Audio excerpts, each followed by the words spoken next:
Assalamualaikum warahmatullahi wabarakatuh. Alhamdulillah wassalatu wassalamu ala rasulillah wa ala alihi washabihi wa mawala wa ba'd. Pengantar surah Al-Baqarah sebagai surah Madaniyah, surah yang diturunkan setelah Rasulullah SAW hijrah ke Madinah. Itu adalah definisi yang lebih cocok atau lebih tepat.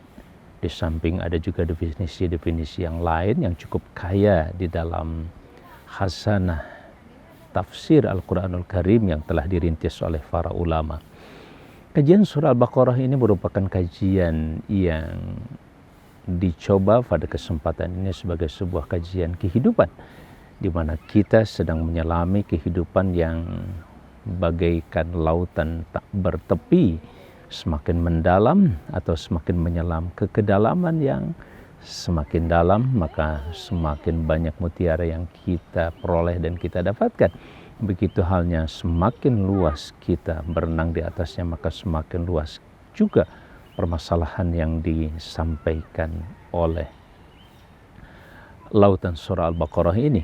Di samping juga pada saat kita mencoba untuk terus mendalami, maka kita akan menemukan di samping mutiara juga ikan-ikan yang sangat-sangat segar sebagai konsumsi buat kehidupan kita atau nutrisi yang sangat-sangat kita perlukan dalam kehidupan kita.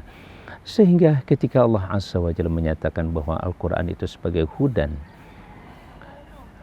Syahrul Ramadan alladzi unzila fihi al-Qur'anu huda, sebagai hudan Al-Quran diturunkan kata Allah di bulan Ramadan. Itu merupakan sebuah keniscayaan. Hudan adalah nutrisi buat kehidupan kita. Hudan adalah way of life, jalan kehidupan kita. Maka pada saat kita menggali kedalaman Al-Quranul Karim, antara lain adalah surah Al-Baqarah, maka kita sekali lagi akan menemukan sejumlah nutrisi yang sangat luar biasa buat pemikiran kita, buat hati kita, bahkan buat perilaku kehidupan kita. Selamat menyimak bagaimana surah Al-Baqarah memberikan apa yang diungkapkan oleh salah seorang ulama mufassir kontemporer, Al-Imam Said Qutb, sebagai kitabun khalid wa ata'un mutajaddid. Al-Quran adalah kitab yang abadi dan pemberian yang senantiasa terbarukan, renewable dan penuh dengan aktualitas. Setiap kali sekali lagi kita menggali makna dan kandungan Al-Quran, maka setiap kali pula kita akan menemukan makna yang mungkin belum pernah diungkap oleh orang lain, makna yang menyatu dengan kehidupan. Oleh karena itu, saya akan menyampaikan kapan dan di mana saja kajian surah ini menyangkut kehidupan kita bersama, tanpa harus berganti atribut, tanpa harus kita merekayasa atribut-atribut kita, pakaian dan lain sebagainya, tetapi substansinya adalah bagaimana Al-Quran terus memberikan petunjuk, dan itulah yang kita butuhkan dalam kehidupan sehari-hari. Oleh karena itu, saudara-saudara sekalian yang saya muliakan, perkenankan saya menyampaikan ini kapan dan di mana saya, dan dalam kondisi apapun, selama seluruhnya tetap ada pada koridor etika dan nilai-nilai Islam, bahkan nilai Qur'ani itu sendiri. Bismillahirrahmanirrahim. Afala yatadabbaruna al-Qur'an am 'ala qulubin aqfaluha. Shadaqallahul azim.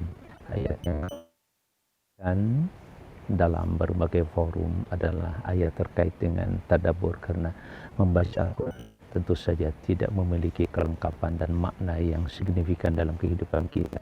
Ibadah, tetapi dengan tadabbur dia akan jauh memiliki nilai buat kehidupan. Saudara-saudara sekalian, pada kesempatan ini kita akan kembali mengkaji secara kronologis atau secara berurut atau secara serial surah Al-Baqarah ini, surah yang diturunkan di Madinah Munawwarah, masyarakat yang sedang dibangun oleh Rasulullah SAW, masyarakat Madinah Munawwarah yang kemudian menjadi rujukan bangsa dan umat manusia siapapun dan kapanpun. Pun bukan hanya di Madinah Munawwarah, di Jazirah Arab saat itu, tetapi termasuk di negara kita Indonesia, negara kesatuan Republik Indonesia, ini bisa direkonstruksi. Oleh karena itu, kajian surah Al-Baqarah menjadi begitu lebih menarik. Karena surah ini adalah surah yang mendampingi sepanjang masa Madinah Munawwarah, yaitu kurang lebih sekitar 10 tahun lamanya. Surah Al-Baqarah turun secara bertahap dan tidak sekaligus. Sekali lagi mendampingi perjalanan Rasulullah SAW dan para sahabatnya membangun masyarakat. Wajar kalau kajian ini menjadi satu kajian yang sekali lagi cukup dan sangat menarik untuk kita gali dan kita rekonstruksi dalam kehidupan kita. Kita akan mulai kembali lagi dengan basmalah, bismillahirrahmanirrahim, sebagai salah satu ayat yang dalam surah Al-Baqarah tidak termasuk dalam hitungan jumlah ayat di surah ini, berbeda dengan surah Al-Fatihah. Sebagian besar para ulama atau jumhur ulama mengatakan bahwa Bismillahirrahmanirrahim atau basmalah merupakan salah satu ayat dari surah Al-Fatihah. Kalau kita merenungkan surah Al-Baqarah, munasabah atau korelasinya dengan surah Al-Fatihah. Kalau kita membaca surah Al-Fatihah adalah surah pembuka, bicara tentang persoalan-persoalan yang terkait dengan keimanan kepada Allah Subhanahu wa taala. Begitu halnya dengan surah Al-Baqarah, juga bicara tentang ketauhidan. Diawali dengan Alif Lam Mim, dzalikal kitabu la raiba fihi hudal lil muttaqin alladzina yu'minuna bil ghaibi wa yuqimuna as-salata wa mimma razaqnahum yunfiqun walladzina yu'minuna bima unsila ilayka wa ma unsila min qablika bil akhirati hum yuqinun ulaika 'ala hudan min rabbihim wa ulaika humul muflihun. 5 ayat pertama bicara tentang keimanan dan karakteristik orang-orang yang memiliki keimanan tersebut. Iman kepada Allah Subhanahu wa taala, kemudian iman kepada kitabullah, iman kepada para malaikat Allah Subhanahu wa taala, iman kepada kitabullah yang diturunkan, iman kepada hari akhir, dan satu lagi ketetapan Allah. Ulaika 'ala hudan min rabbihim adalah iman kepada qada dan qadar Allah Subhanahu wa taala. Dari sisi akidah jelas tidak bisa dipisahkan bagaimana seseorang akan mengatakan dan bisa menyebutkan kalimat alhamdulillahirabbil alamin, sesudah itu kui ar-rahman ar-rahim, ada Allah sebagai maha penyayang. Kemudian dia sadar bahwa nanti di hari kiamat dia akan dimintai pertanggungjawab untuk dibalas segala sesuatunya oleh Allah Azza wa Jalla, maliki yaumiddin. Kalau tidak memiliki keimanan kepada Allah Azza wa Jalla, terutama iman kepada kegaiban, khususnya iman kepada Allah dan juga kegaiban-kegaiban yang lainnya. Saudara-saudara sekalian, korelasi yang kedua adalah juga terkait dengan persoalan ibadah. Persoalan ibadah, iyyaka na'budu wa iyyaka nasta'in. Sungguh hanya kepada Engkau ya Allah kami menyembah dan hanya kepada Engkau kami mohon pertolongan. Itu pun terjawab oleh Allah Subhanahu wa taala di dalam surah Al-Baqarah ini pada ayat yang ke-21, ya ayyuhan nasu ubudu rabbakumul ladzi khalaqakum wal ladzina min qablikum la'allakum tattaqun. Di awal-awal bagaimana seseorang bisa beribadah kepada Allah, dan sangat-sangat konkret dan bahkan menjadi awal dari seluruh yang bakal dimintai pertanggungan oleh atau amal. Perintah salat kita temukan pada ayat yang kedua di dalam surah Al-Baqarah, ayat yang ketiga, alladzina yu'minuna bil ghaibi wa yuqimuna as-salata wa mimma razaqnahum yunfiqun. Itu yang dituntut dalam konteks ibadah mahdhah. Sedangkan yang kedua adalah wa mimma razaqnahum yunfiqun, menggambarkan tentang ibadah sosial yang sangat mungkin disebut dengan ma'qulul makna atau ghairu mahdhah, yang bukan murni kepada Allah, kaitannya langsung dengan kehidupan. Bisa dipahami maknanya. Kenapa? Karena Allah menginginkan supaya terjadi harmonisasi antar manusia. Kekayaan atau ekonomi tidak hanya berputar di antara orang kaya saja, tetapi juga masuk ke relung kehidupan orang-orang miskin. Kaila takuna dulatan bainal agniya'i minkum. Itu di antara hikmah kenapa ada infak sedekah di dalam Islam. Itu adalah ibadah, iyyaka na'budu, dan konsep ibadah itu dijawab oleh Allah dengan pentingnya kita memahami ibadah itu sendiri. Apa yang dibutuhkan oleh manusia, yaitu tunjuk. Maka yang ketiga, meminta kepada Allah dalam surat Al-Fatihah. Setiap kali kita membaca di rakaat salat surah Al-Fatihah itu dengan doa ihdinas siratal mustaqim siratal ladzina an'amta 'alaihim ghairil maghdubi 'alaihim waladdallin, amin. Yang sangat dibutuhkan oleh oleh kehidupan manusia. Dan Allah menjawab pada ayat yang kedua surah Al-Baqarah dengan kalimat dzalikal kitabu la raiba fihi hudal lil muttaqin an'amta 'alaihim ghairil maghdubi 'alaihim waladdallin amin. Yaitu profil jalan orang-orang yang diberi nikmat oleh Engkau ya Allah kepada mereka. Siapa itu? Minan nabiyyin, para nabi, wal mursalin, para rasul, siddiqin, orang-orang jujur, syuhada, mereka yang mati syahid, wassalihin, dan orang-orang saleh. Di dalam surah Al-Baqarah kembali. Bahkan peta sejarah kemanusiaan dibentangkan oleh Allah di dalam surah Al-Baqarah, dimulai dengan proses penciptaan manusia pada ayat yang ke-30, 31 dan seterusnya sampai kepada akhir ayat pun masih bicara tentang profil kemanusiaan. Siapa itu manusia, dari mana awalnya, asal usulnya, bahkan terjadinya 2 bahkan 3 kelompok manusia, mereka yang bertakwa, mereka yang kufur tetap mempertahankan prinsip hidupnya sesuai dengan apa yang dipahaminya, tidak mau menerima, menutup diri kafar, menutup diri dari informasi, dari kebenaran yang dibawa oleh Nabiullah dan para Rasul Allah Subhanahu wa taala, yang juga kemudian ada di antara mereka, antara orang yang kelihatan mukmin sebenarnya mereka kafir banget, itu yang sesungguh-sungguh kafir, yaitu kelompok orang-orang munafik. Kelompok manusia tidak akan lepas daripada 3 kelompok ini. Jadi kita pun tidak boleh terjebak oleh mereka yang kufur atau mereka yang munafik. Nah, di dalam surah Al-Fatihah atau akhir surah Al-Fatihah digambarkan profil masyarakat yang telah diberi nikmat Allah Subhanahu wa taala itu adalah bukan mereka. Lihat, bukan ghairil maghdubi alaihim, bukan mereka yang dimurkai Allah Subhanahu wa taala. Siapa itu mereka? Mereka adalah al-yahud waladdallin, dan bukan mereka juga orang-orang yang tersesat. Ketika ditanya para Rasulullah SAW tentang siapa mereka yang dhalin, yaitu orang-orang Nasrani. 2 kelompok manusia ini atau 2 kelompok masyarakat ini masuk dalam satu kategori yang disebut dengan Bani Israel.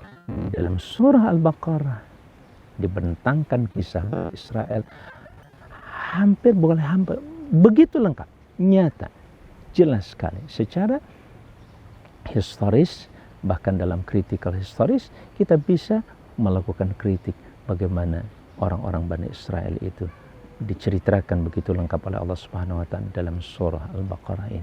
Begitu dahsyat korelasi atau hubungan antara surah Al-Fatihah dan surah Al-Baqarah ini. Singkat dalam surah Al-Fatihah dan begitu luas dibahas dalam surah Al-Baqarah sampai 286 ayat, sedangkan Al-Fatihah hanya 7 ayat saja. Saudara-saudara sekalian, kita mencoba untuk masuk pada ayat demi ayat. Bismillahirrahmanirrahim. Seluruh surah dan ayat kecuali surah At-Taubah diawali dengan Bismillahirrahmanirrahim. Sebuah ungkapan yang menjelaskan sebuah rekognisi pengakuan seorang hamba akan kebesaran dan keagungan Allah SWT. Hikmah ditempatkannya Bismillahirrahmanirrahim dalam setiap surah kecuali surah At-Taubah adalah Allah agar kita memahami dan juga sunnah Rasulnya, dan Bismillahirrahmanirrahim mengingatkan kita sekaligus membingkai pemahaman dan pemikiran kita pada saat kita memahami Al-Quran dengan seluruh isi kandungannya.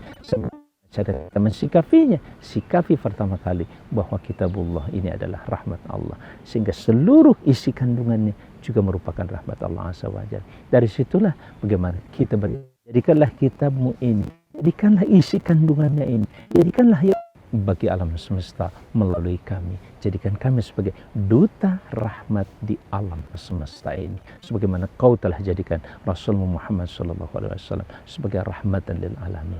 Rahmat bagi semesta alam artinya seluruh alam, dedaunan, rerumputan, bumi ini, gunung, lautan, ikan, dimanapun.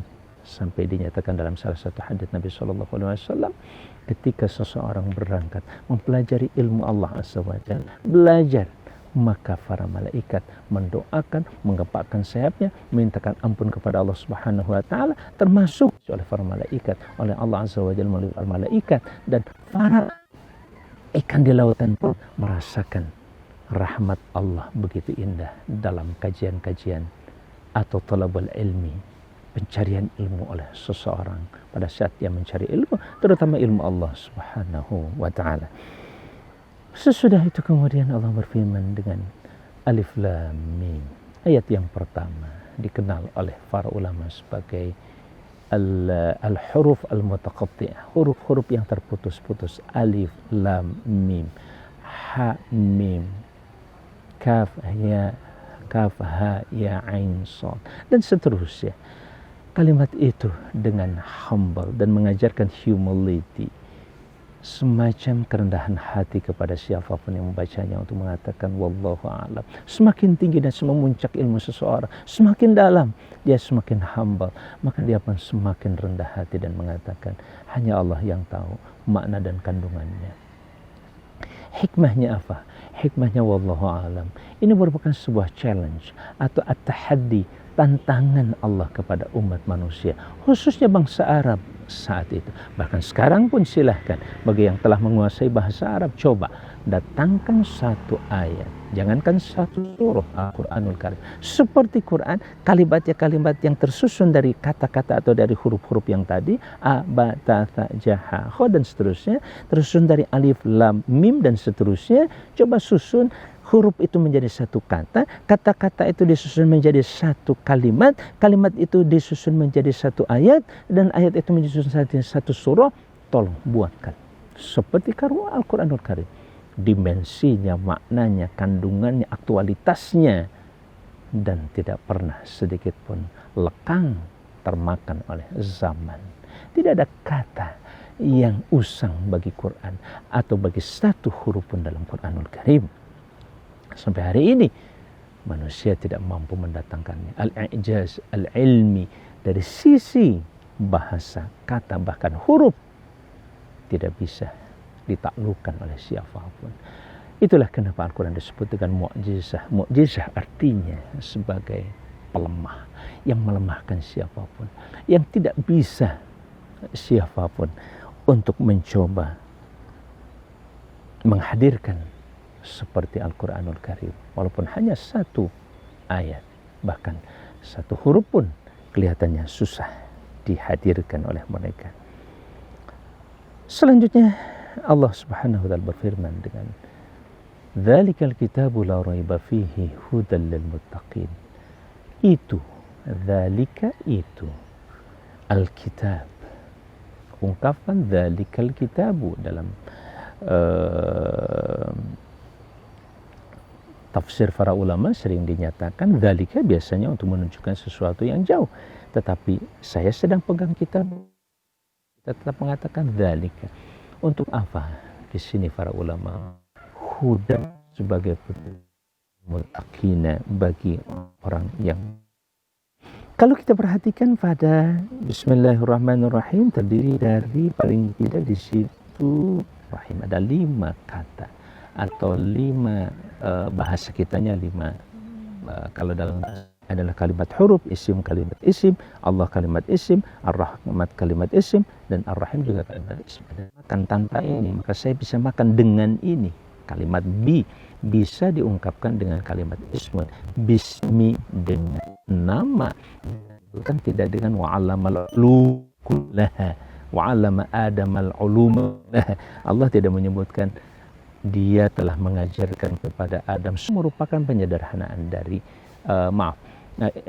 cukup dengan mengajarkan nama-nama saja. Ketika kita menyebut ini adalah namanya rumput, di bawah ini namanya kursi atau bangku, ini namanya pohon, dan nama-nama yang lainnya, kita semuanya akan menyadari bahwa nama itu merupakan gambaran satu konsep tentang pohon, beda dengan konsep rumput, konsep beda dengan bangku, konsep-konsep yang lainnya juga berbeda. Handphone namanya handphone atau mobile phone, beda nama, beda ungkapkan kalimat ini. Dan pada kesempatan ini saya ingatkan kembali, begitu cara menyederhanakan ilmu pengetahuan, bahkan Islam sendiri begitu lengkap, seluruh tinggalkan seluruhnya dibahas, seluruhnya diberikan nilai dan petunjuknya, tapi cukup dikatakan dengan satu kata, apa itu Islam? Salam sejahtera, peace be on you, kedamaian hanya untuk kalian semuanya. Subhanallah. Dengan Bismillahirrahmanirrahim terdiri daripada 5 variabel. Bi dengan ismun itu nama adalah terbesar, nama teragung, lafdzul jalalah dalam kehidupan manusia. Dalam kehidupan alam semesta ini tidak ada lafaz yang teragung selain lafaz Allah Subhanahu wa taala. Dia adalah representasi dari Allah yang maha agung, yang maha besar, maha sesuatunya. Lafdzul jalalah Ar-Rahman yang maha pengasih, digambarkan tentang maha pengasih terhadap seluruh alam semesta, bahkan makhluk yang manapun, muslim non muslim termasuk di dalam, dengan kata Ar-Rahim. Oleh karena itu kata Rahim digunakan Allah untuk mereka yang beriman kepada Allah Subhanahu wa taala, baik kelak di surga maupun dalam kehidupan dunia ini. Bil mu'minina raufur, hanya kepada orang mukmin Rasulullah SAW begitu dan rahim. Sementara kasih sayang diberikan oleh Allah kepada siapapun, bahkan muslim ataupun non-muslim termasuk di dalamnya, beriman atau tidak beriman kepadanya termasuk di dalamnya. Alif Lam Mim sekali lagi adalah satu kata, satu variabel yang memiliki nilai tantangan. Kemudian yang ketiga adalah dzalikal kitabul la raiba fihi hudal lil muttaqin. Pada ayat yang kedua ini kita akan menemukan keagungan kitab itu, nafyun lin nafi, meniadakan sedikit pun kata-kata nakir, apapun sedikit pun setitik apapun itu tidak ada kesangsian fihi di dalamnya, ya, tidak ada kesangsian di dalamnya. Sekaligus fihi di dalamnya juga hudan, terdapat petunjuk, hudan terdapat petunjuk lil muttaqina, bagi orang-orang yang bertakwa. Nah, di sini dalam ayat kedua ini ada dzalikal kitab, ada kalimat la raiba fi, yang ketiga adalah hudan, yang keempat adalah al-muttaqin. Dan di dalamnya, dan ini merupakan challenge berikutnya, tantangan kepada manusia untuk membuktikan. Silakan buktikan jika ada di dalam Quran itu memiliki ungkapan atau makna kebingungan atau makna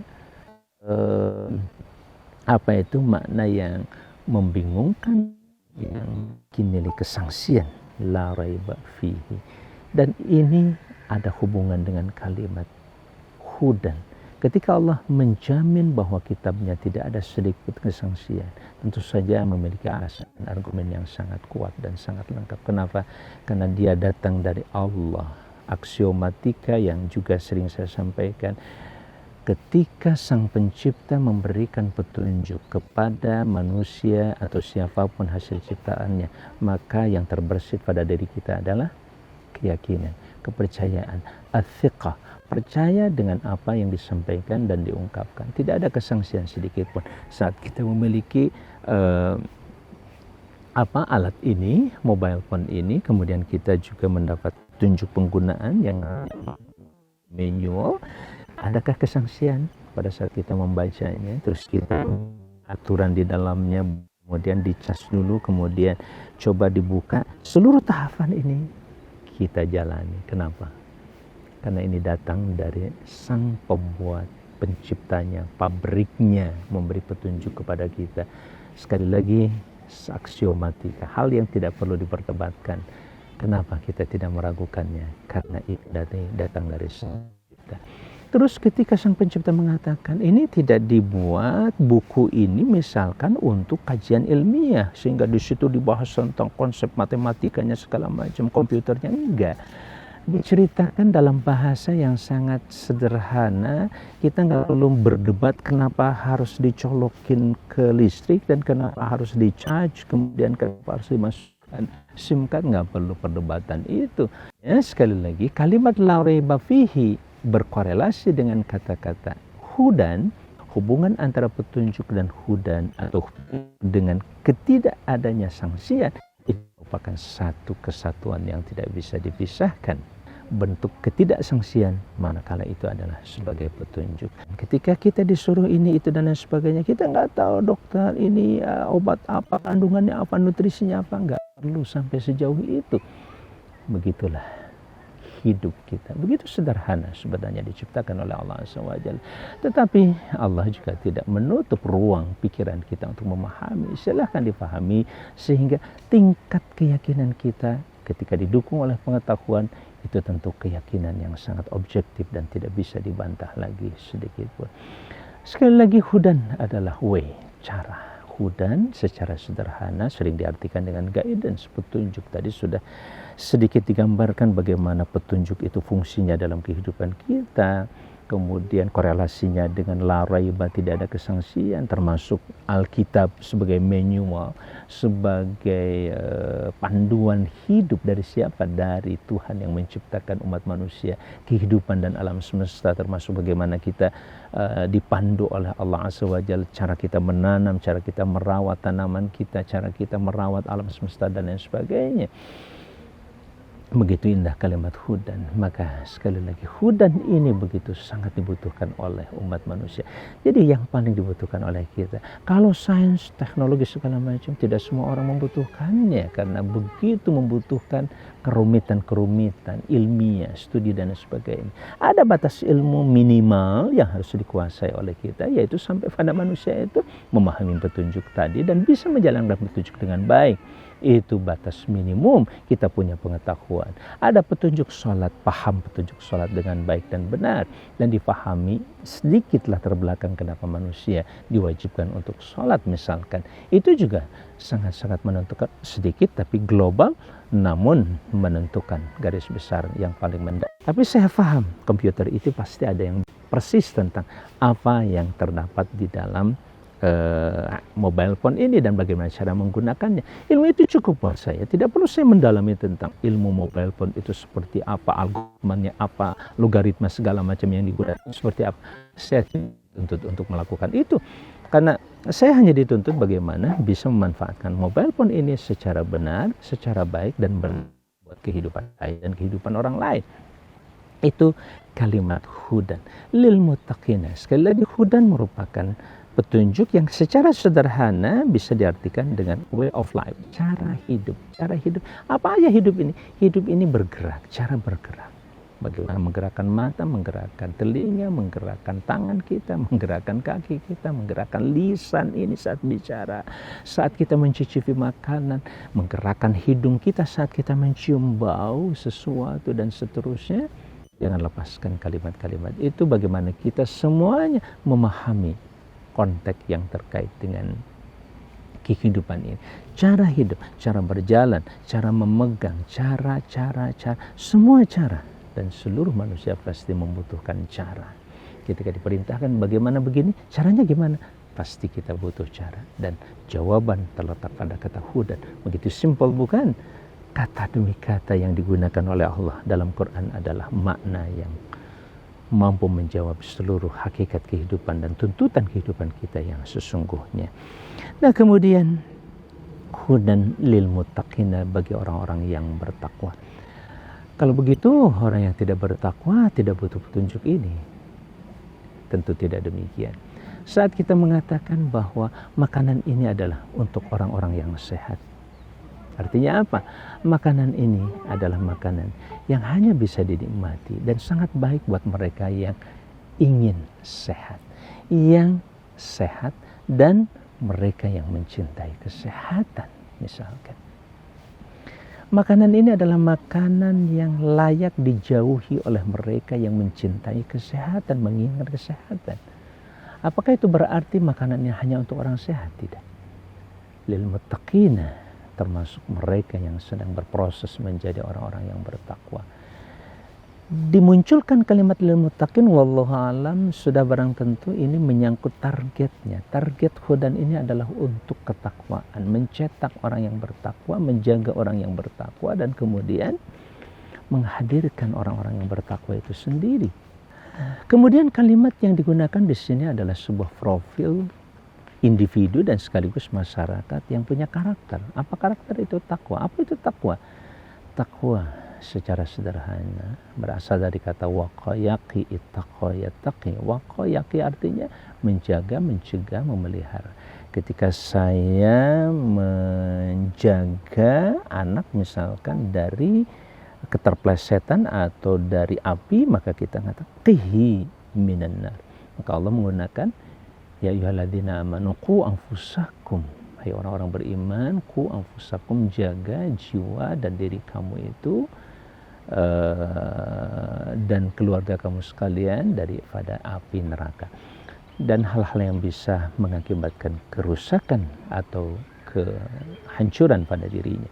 Segala sesuatu yang mengakibatkan terbakarnya kita oleh api neraka, neraka kehidupan ini, neraka kesulitan, bencana dan lain sebagainya, itu juga bisa diartikan wallahu alam seperti itu. Nah, saudara-saudara sekalian, lil muttaqin, sekali lagi kata yang digunakan adalah ittaqa yattaqi, orang yang mencegah dirinya, menjaga dirinya, self protection, memiliki self protection, proteksi diri dalam hidupnya. Ittaqa yattaqi, muttaqin adalah orang-orang yang bertakwa.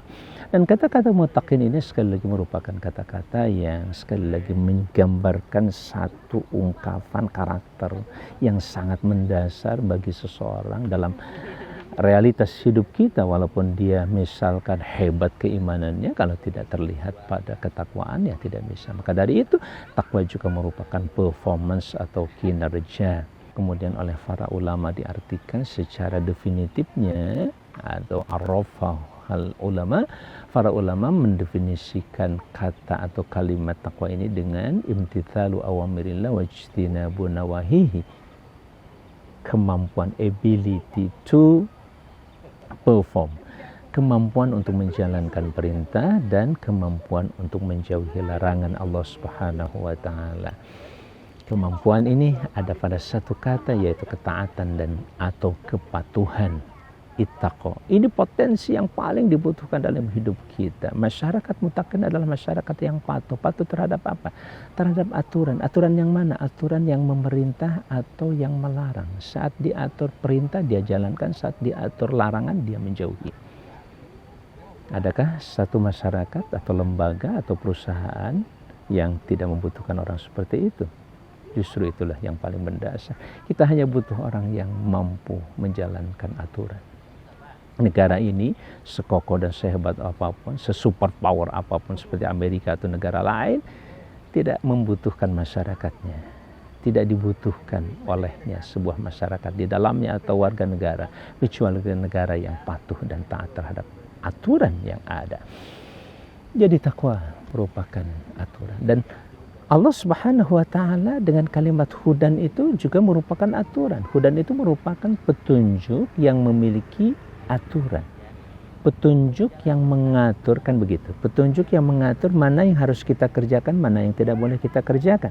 Yang harus kita kerjakan adalah masukkan SIM card, charge, itu aturan. Jangan letakkan di sini, jauhkan dari sini, itu merupakan aturan yang lainnya. Jadi hudan adalah sebuah aturan, sekaligus merupakan cara yang mengatur kita bagaimana kita hidup. Dan siapa yang paling berpotensi mampu menjalankan aturan, sekali lagi adalah orang-orang yang bertakwa, berpotensi menjadi takwa dan memiliki keinginan kuat untuk menjadi orang yang bertakwa, artinya orang yang mematuhi aturan. Begitu dahsyat ayat yang kedua ini bicara tentang salah satu variabel masyarakat yang memiliki karakter mendasar, yaitu at-taqwa. Selanjutnya ayat yang ketiga bicara tentang siapakah orang bertakwa itu secara lebih definitif dan lebih simpel. Pada ayat berikutnya dijelaskan orang yang bertakwa adalah alladzina yu'minuna bil ghaibi wa yuqimuna sholata wa mimma razaqnahum yunfiqun. Ada 7 variabel yang diangkat pada ayat yang kedua. Yang pertama adalah mereka orang-orang yang atau hanya menjelaskan saja alladzina yu'minuna bil ghaib. Orang bertakwa adalah mereka yang beriman kepada kegaiban. Diungkapkan dengan bahasa amana, yu'minuna. Kalimat jama' menjelaskan tentang kondisi plural, banyak dari orang bertakwa, sehingga di sini mengisyaratkan makna pentingnya berjamaah. Bertakwa sendirian itu nggak enak, ya, maka diperlukan sebuah komunitas masyarakat yang bertakwa, saling mentakwakan dirinya dan mentakwakan orang lain, itu penting. Dan mereka juga tetap hidup dalam suasana dasar mereka bisa bertakwa seperti itu atau itu apa? Ya karena mereka beriman kepada kegaiban. Hal yang pertama di sini imannya. Iman sebagai karakteristik pertama kali menjelaskan tentang orang bertakwa. Bagaimana potensi iman yang bisa dikatakan pada satu ungkapan yang jauh lebih dalam lagi. Substansi hidup kita tidak lepas daripada keimanan ini. Bahkan fakta hidup kita yang paling menentukan justru keyakinan, keimanan. Sering saya sampaikan dalam berbagai forum ya, dan saya ungkapkan kembali di sini dalam kajian ini, iman menjadi karakteristik pertama dan utama bagi orang bertakwa itu karena sekali lagi hidup ini hanyalah kepercayaan dan keyakinan. 1 detik, 2 detik, 1 menit, 1 jam, 1 hari, 1 minggu, kita tidak bisa bicara tentang masa depan karena dia adalah bagian dari kegaiban, kecuali karena kita meyakini. Saya yakin 1 jam lagi saya masih bisa bicara di sini, insya Allah. Saya yakin bahwa saya masih bisa mendengarkan kata dan kalimat yang diperlukan buat hidup saya. Saya yakin bahwa saya yakin bahwa saya bisa melakukan ini dan seterusnya.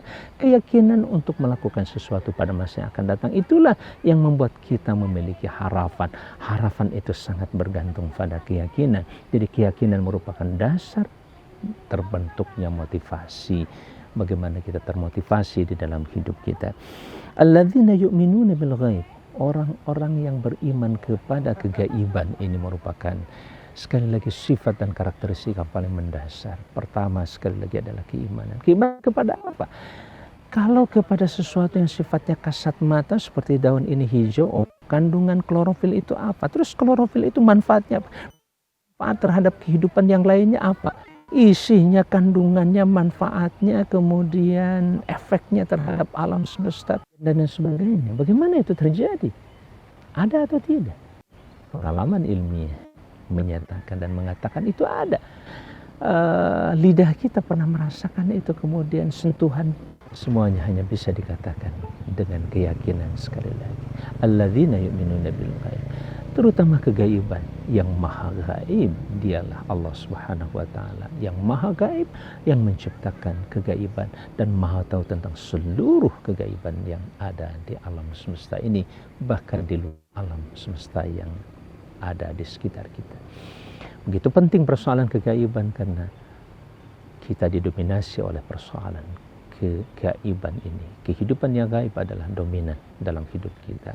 Bahkan kita tidak bisa mempresentasikannya kalau ini adalah alat bentuknya seperti ini dan kita menyebutnya sebagai handphone atau mobile phone, tapi mulai dari fungsinya, datanya segala macam, yang muncul adalah kata dan huruf-huruf, tetapi fungsi, makna dan lain sebagainya mungkin di atas 90% kita tidak pernah bisa menjangkaunya dengan kasat mata, tapi kita merasakan bahwa itu ada dan nyata dalam hidup kita sehingga kita bisa berinteraksi dengan yang namanya mobile phone ini.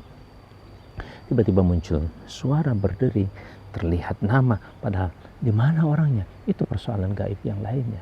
Apa sih gaib kalau begitu? Kegaiban adalah sesuatu yang tidak bisa dijangkau oleh panca indera kita, tetapi dia ada dan nyata. Hanya karena kelemahan panca indera kita itulah kita tidak bisa mengatakan bahwa itu nyata berdasarkan panca indera, tetapi itu nyata, ada, dan hati kita mengatakan itu ada.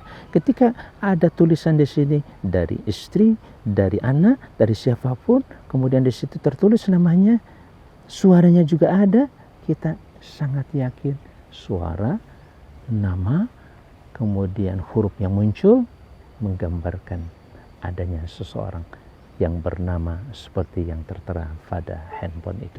Saudara-saudara sekalian, itulah keyakinan. Saya percaya bahwa ada yang namanya ini dan suaranya juga tepat, pas dan seterusnya.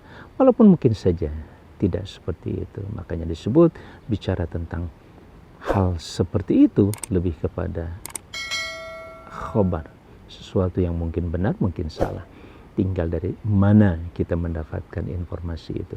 Ketika kita dapatkan dari seseorang yang jujur, tidak pernah berdusta, apalagi dari Allah Azza wa Jalla, As-Sadiq yang maha benar, begitu halnya dari hambanya dan Rasulnya As-Sadiq yang juga benar, tidak pernah dusta maupun khianat, maka kita akan penuh dengan keyakinan mengakui kebenarannya tanpa sedikit pun kesangsian.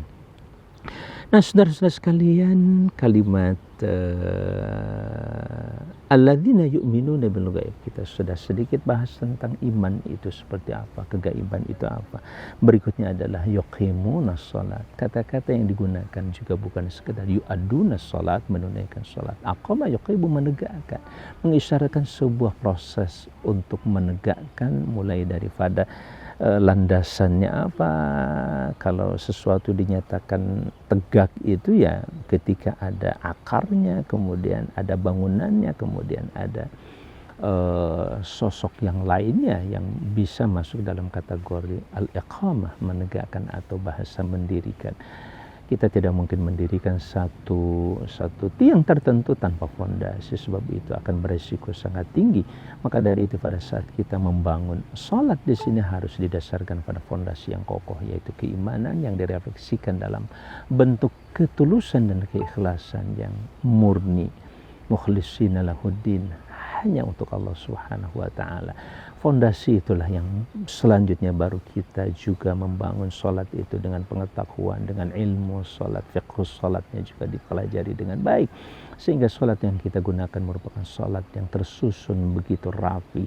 Apalagi dilanjutkan dengan salat berjamaah, juga tidak dilakukan secara pribadi dan individu. Itulah proses yuqimuna, menegakkan secara keimanan, keilmuan, dan menegakkan dalam konteks kehidupan, bukan hanya pada saat melaksanakan, tetapi bagaimana salat memiliki refleksi dalam kehidupan sebagaimana digambarkan oleh Allah dalam firman-Nya, innas salata tanha 'anil fahsya'i wal munkar. Bagaimana salat itu mampu mencegah dari segala perbuatan keji dan mungkar. Oleh karena itu, ini pun menjadi satu rumus sekaligus merupakan hubungan sebab akibat yang sangat luar biasa. Bagaimana seseorang bisa menunaikan salat dengan baik. Berikutnya adalah kita bicara tentang as-salat itu sendiri. Yuqimunas salat, menegakkan as-salat. Yuqimunas salat, menegakkan as-salat. As-salat diangkat oleh Allah sebagai karakteristik yang bersifat kinerja, performan pertama setelah keimanan adalah salat. Salat dengan gambaran tadi fiqh shalah, pemahaman salat yang lengkap, mulai daripada niatnya, refleksi atau implementasi dari keimanan seseorang.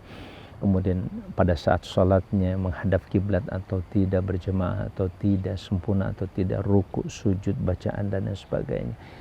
Digambarkan as-salah pakai alif lam juga menggambarkan satu formula kehidupan yang sangat lengkap, utuh.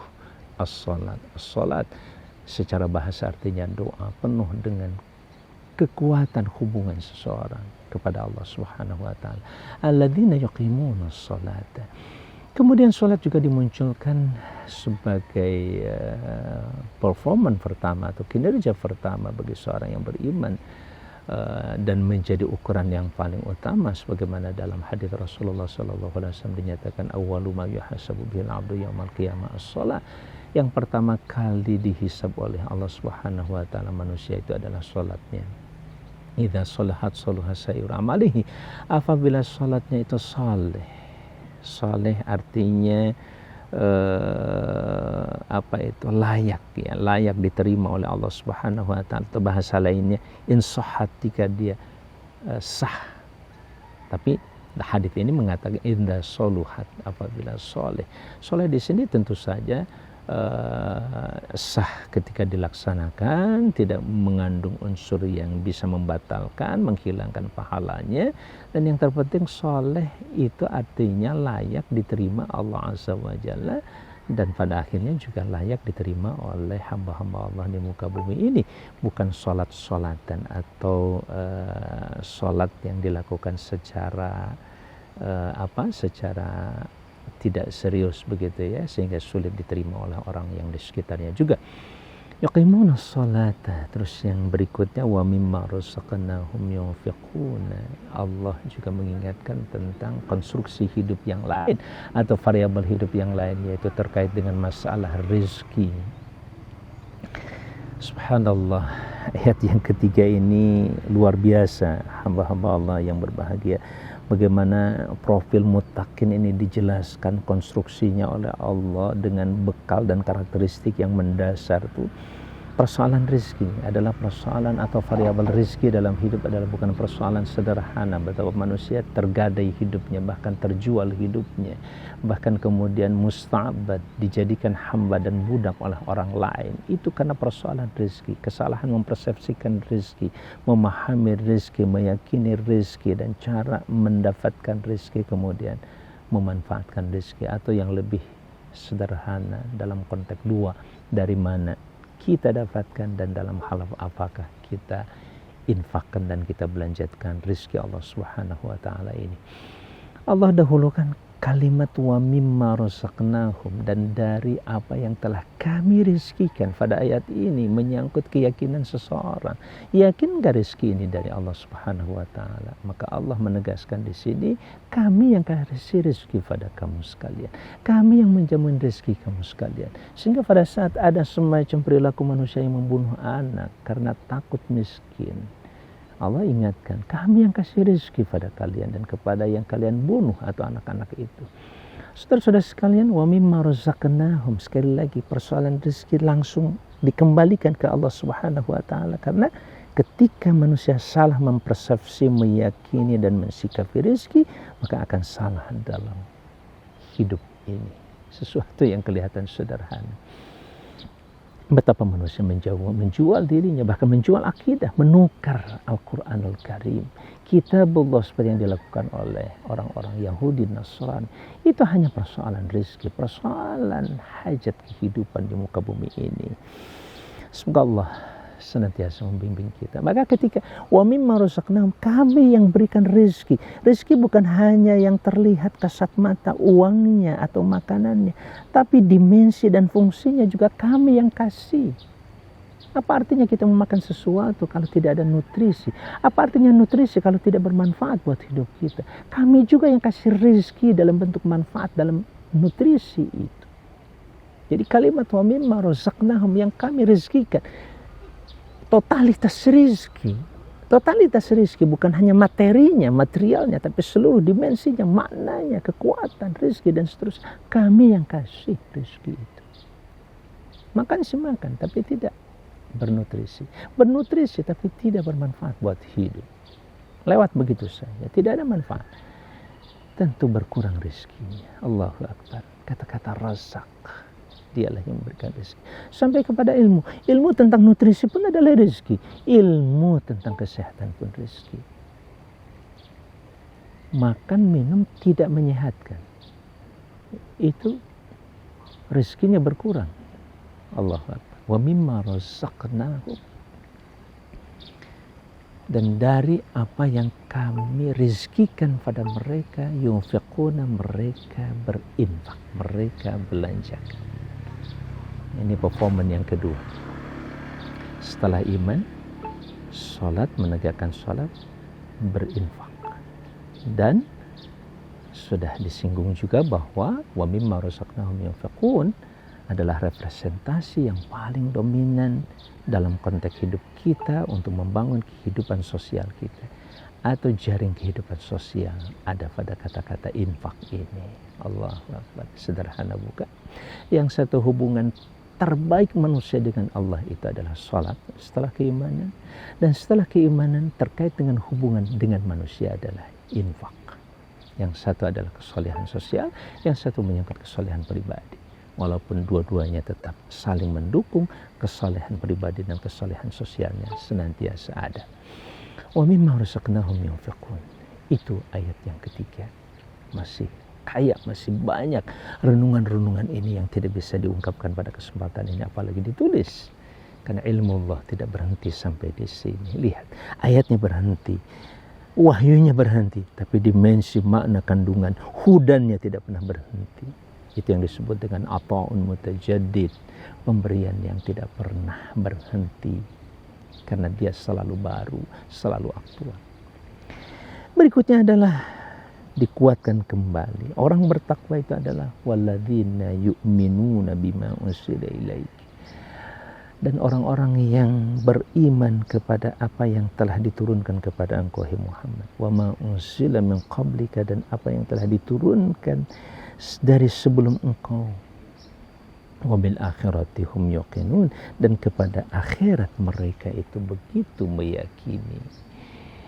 Ada dua sifat berikutnya terkait dengan orang bertakwa tadi pada ayat ini, yaitu iman kepada apa yang diturunkan kepada para nabi. Iman kepada kitab Allah merupakan satu keniscayaan. Kenapa tadi orang kehilangan petunjuk maka kehilangan segalanya. Saya punya obat tapi tidak ada petunjuk cara penggunaannya, cara memakannya, mau tebak-tebakan, mau spekulasi, jangan. Itu akan membahayakan. Perlu ada resepnya. Ada yang namanya gula, kemudian bumbu dapurnya lengkap segala macam. Tapi tidak ada resep cara kemudian kita menggabungkan satu sama lain, berapa takaran ukurannya, maka tidak akan terjadi makanan yang enak. Brok masuk semuanya, tidak akan bisa memberikan sesuatu yang enak. Maka keharusan manusia terhadap petunjuk dan meyakini petunjuk itu dengan kata-kata yu'minuna, lagi-lagi bukan orang-orang yang tadi digambarkan dengan orang-orang yang memahami, karena pemahaman adalah bagian dari keimanan. Sekali lagi, pemahaman adalah bagian dari keimanan. Maka ketika seseorang meyakini dengan benar-benar keyakinan pasti, maka dia telah memahami persoalan itu dengan baik. Karena saya paham Allah adalah yang telah menciptakan. Pemahaman belum tentu akan mengantarkan kita kepada keyakinan. Maka diperlukan pemahaman yang pasti dan benar. Untuk memastikan diperlukan adanya keyakinan. Sekali lagi, saudara-saudara sekalian, orang-orang beriman kepada kitab yang telah diturunkan kepada para nabiun. Nah, kalau kita secara eksplisit kalimat apa yang diturunkan kepada engkau Muhammad itu sering ditafsirkan dengan kitabullah saja. Itu adalah hal yang boleh dikatakan aksiomatik, tidak perlu diperdebatkan. Tetapi apa saja yang turun kepada engkau Muhammad? Rahmatnya, perlindungannya, kasih sayangnya, cinta Allah dan lain sebagainya. Itu pun yang diturunkan kepada engkau Muhammad dan juga kepada umat sebelumnya. Yakin gak? Allah akan menurunkan kemenangan kepada kita. Allah akan menurunkan janji seperti yang dijanjikan pada Rasul. Sekali lagi, yang pertama, meyakini apa yang diturunkan adalah meyakini kitabullah yang telah diturunkan. Dan kitabullah ini tentu saja bukan hanya kitabullah Zabur, Taurat, Injil, dan Al-Quranul Karim, suhuf, dan berbagai rahmat yang diturunkan Allah juga kepada engkau Muhammad dan kepada para nabi sebelum engkau Muhammad. Yang terakhir variabelnya adalah wabil akhirati hum yuqinun, dan kepada akhirat. Lagi-lagi diawalkan, didahulukan kata-kata wabil akhirati, dan kepada akhirat, hum yuqinuna, mereka meyakini. Apa beda yu'min dan yuqin? Subhanallah. Wallahu alam, dari pengalaman saya, yu'min adalah dari awal kita sudah yakin dan percaya bahwa itu sesuatu yang ada dan hadir terjadi. Kan memang faktanya sedang terjadi, ada. Yuqin meyakini sesuatu yang mungkin belum terjadi. Beriman kepada Allah, Allah Maha ada. Akhirat sudah ada belum? Wallahu a'lam. Surga neraka sudah ada. Wallahu a'lam. Tapi paling tidak dua-duanya tentu memiliki satu kesatuan dalam konteks kita begitu merasa aman dan nyaman dengan keyakinan itu. Tidak terlalu penting kita memperdebatkan perbedaan ini, tetapi yang paling penting bagaimana kita sangat siap untuk mempersiapkan diri kita terkait dengan kehidupan akhirat ini. Karena itu adalah kehidupan yang pasti abadi, tidak akan ada lagi namanya kematian, terutama setelah kematian itu bagaikan seekor kambing yang disembelih yang sudah habis selesai.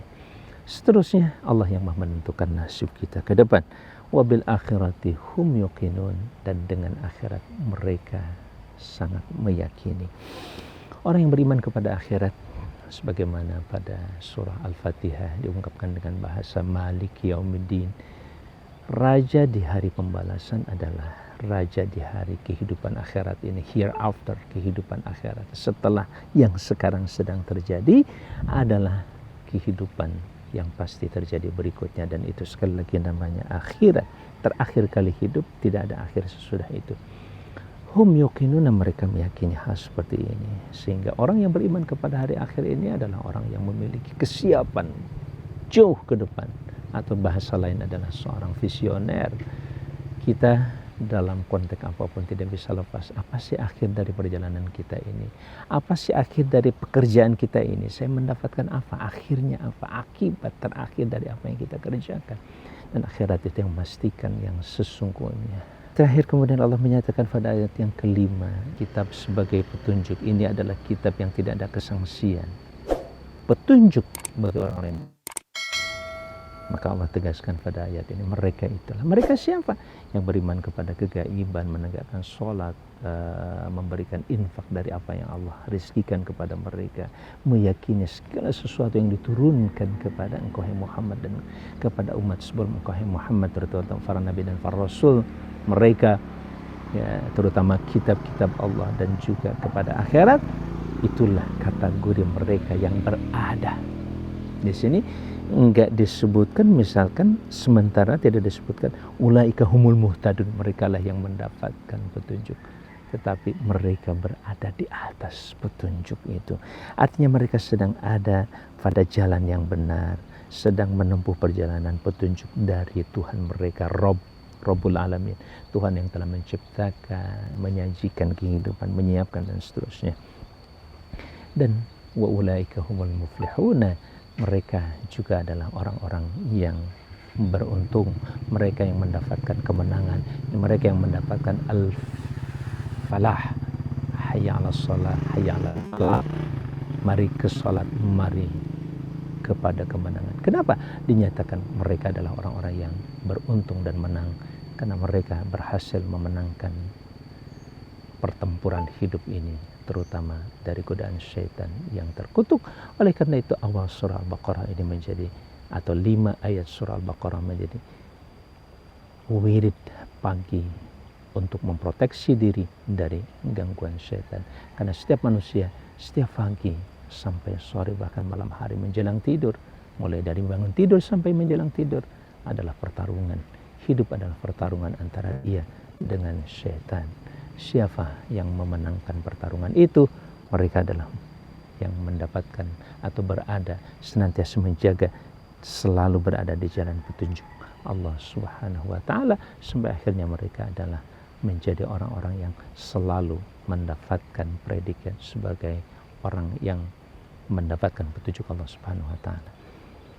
Barangkali itu pelajaran di halaman kedua dari Al-Quranul Karim, atau halaman pertama dari surah Al-Baqarah. Hadanallahu wa iyyakum ajma'in. Semoga bermanfaat. Assalamualaikum warahmatullahi wabarakatuh.